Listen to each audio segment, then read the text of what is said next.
English grammar का आज start होने वाला है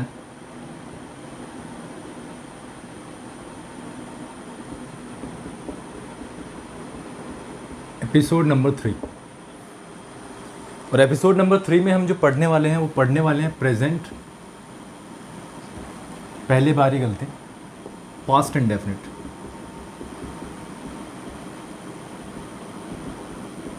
प्रेजेंट इंडेफिनिट को हमने एपिसोड नंबर 1 और एपिसोड नंबर 2 में कवर अप कर लिया था। और एपिसोड नंबर 1 सभी सेंटेंसेस के लिए इम्पोर्टेंट है, वो मस्ट है, आपको देखना ही चाहिए, देखना पड़ेगा। और मेरी सलाह है कि आप बिल्कुल भी देरी ना करें एपिसोड नंबर 1 को देखने में। एपिसोड नंबर 3 पास्ट इंडेफिनिट, जिसने प्रेजेंट इंडेफिनिट पढ़ लिया है वो पास्ट इंडेफिनिट पढ़ेगा तो उसे और इजी लगेगा। पास्ट मतलब भूतकाल, जो काम हो गया, यानी जैसे हम सुबह उठे, हमने कल कुछ काम किया, अब से 2 घंटे पहले कुछ काम किया। पास्ट में जो भी काम हुआ है उसको हम किस तरीके से बनाएंगे वो आज हम इस वाली कक्षा में सीखने वाले हैं। अगर मैं कुछ सेंटेंसेस की बात करूं, किस तरीके का सेंटेंस होता है पास्ट इंडेफिनिट में, तो हम यहां पर ये चीज़ें देख सकते हैं। एक सेकंड बस। हाँ, जैसे पहला सेंटेंस मैं एग्जाम्पल के तौर पे लेता हूं, वह कल दिल्ली गया। दूसरा ले लेते हैं, मैंने कल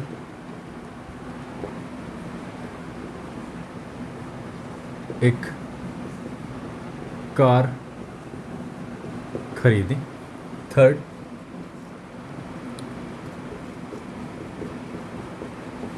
पिताजी ने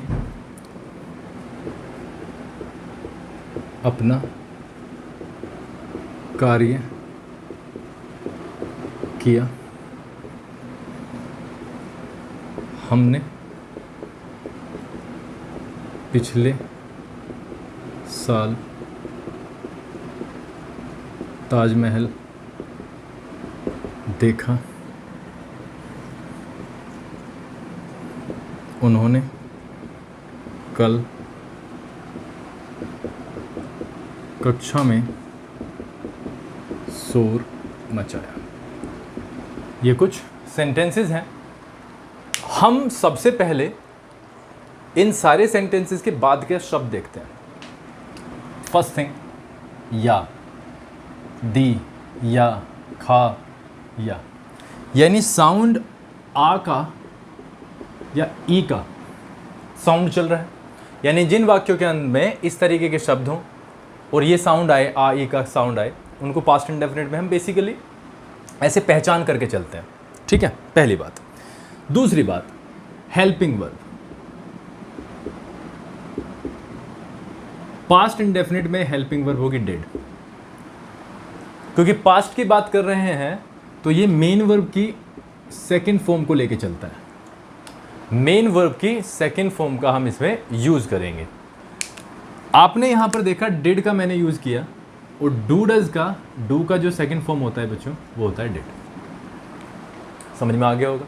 यानी हम मेन वर्ब की सेकंड फॉर्म का यूज करेंगे और हेल्पिंग वर्ब के रूप में हम डिड यूज करेंगे, क्योंकि डिड सेकंड फॉर्म होता है डू का। तो किस तरीके से नेगेटिव, पॉजिटिव और इंटरोगेटिव में हम किस तरीके से मेन वर्ब और हेल्पिंग वर्ब को यूज करेंगे, यही पास्ट इंडेफिनिट में और प्रेजेंट इंडेफिनिट में देखने वाली चीज़ होती है। इसके अलावा कुछ भी इसमें इतना इंपॉर्टेंट नहीं है, बाकी ये सब का सब नॉर्मल ही है। चलो, आज जो हमने सेंटेंस किए हैं और एपिसोड नंबर 3 जो है वो सिर्फ पॉजिटिव सेंटेंसेस के बारे में है। यानी आज हम पॉजिटिव सेंटेंस पढ़ रहे हैं पास्ट इंडेफिनिट का। हमने एपिसोड नंबर 1 में बहुत डिटेल के साथ पढ़ा पॉजिटिव सेंटेंसेस में हम क्या करते हैं, सब्जेक्ट, हेल्पिंग वर्ब को एचवी लिख दिया, मेन वर्ब को एमवी और ऑब्जेक्ट। हम बहुत ही सरल भाषा में इसको समझ के चलते हैं। Subject plus helping verb plus main verb plus object, ये हमारा पॉजिटिव का नियम होता है। लेकिन पास्ट इंडेफिनिट और प्रेजेंट इंडेफिनिट के लिए हमने पढ़ चुके हैं। प्रेजेंट इंडेफिनिट में हम बेसिकली पढ़ लिया पॉजिटिव सेंटेंस में पास्ट इंडेफिनिट के।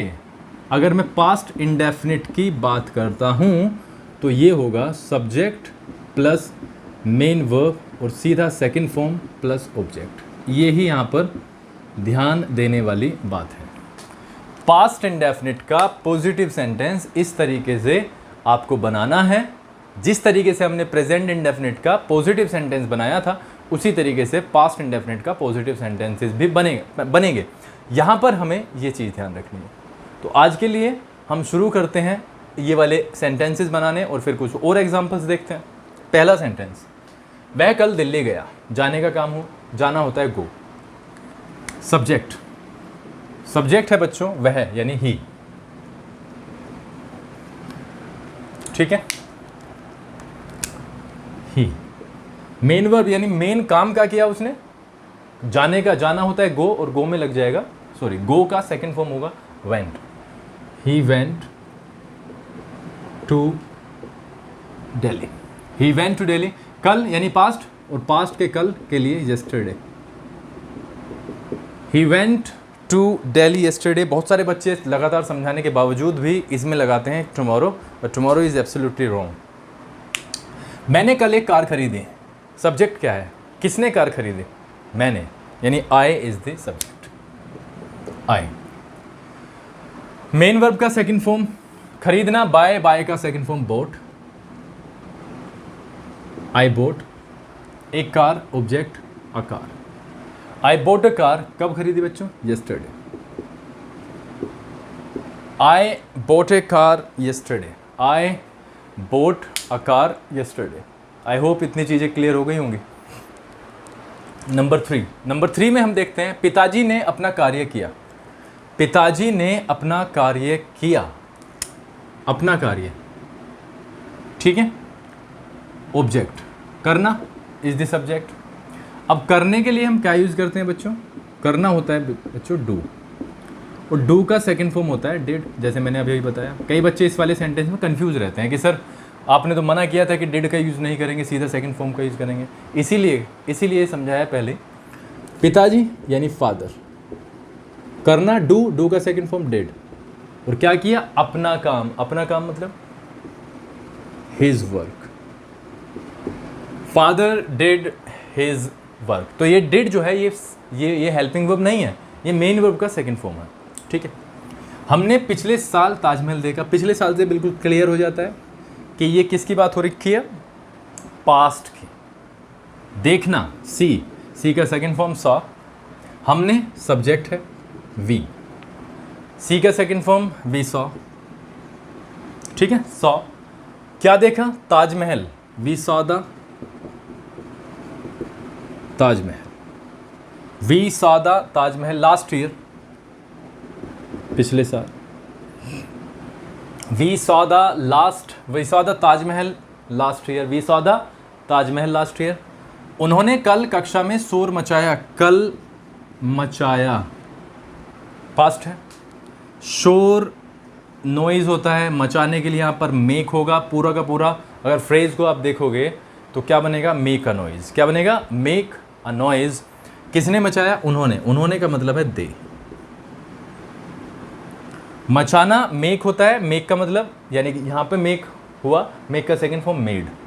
They made a noise, they made a noise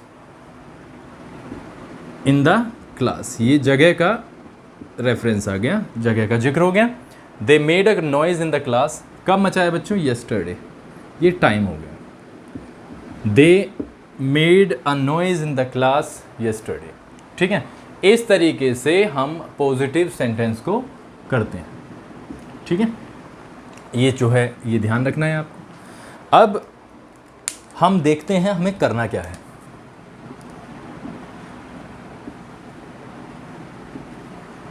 हमें क्या करना है, ये हमारे लिए होमवर्क है। हम सभी के जीवन में जब हम उठते हैं तो हम सभी कुछ ना कुछ, सोते समय तक कुछ ना कुछ काम करते रहते हैं। तो हमें कल जो हमने काम किए